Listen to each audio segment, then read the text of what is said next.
ঠিক আছে, ওকে, আমার ভুল হয়ে গেছে, সরি। গুলি তো বেরিয়ে গেছে অরিন্দ, আর ট্রিগার আমরা একসাথেই টেনেছি।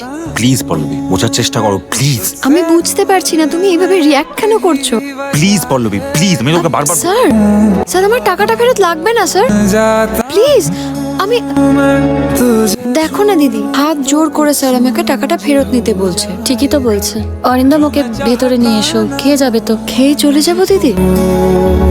তুমি থাকবে নাকি? আরেকদিন আসবো দিদি, আজ থাক। দেখো না, মা 100 বার ফোন করছে, যেতে হবে। আর এমনিতেও এখন তো আসা যাওয়া লেগেই থাকবে। কি করবি ভাবছিস এবারে? বলে দেবো, সব মিথিলাকে বলে দেবো আমি। ঠিকই বলেছিস। এক্স্যাক্টলি এই অপশনটার কথা বলছিলাম না। তাহলে কি বলছিস বল? চাকরিটা ছেড়ে দে, চলে যা এখান থেকে, পালা।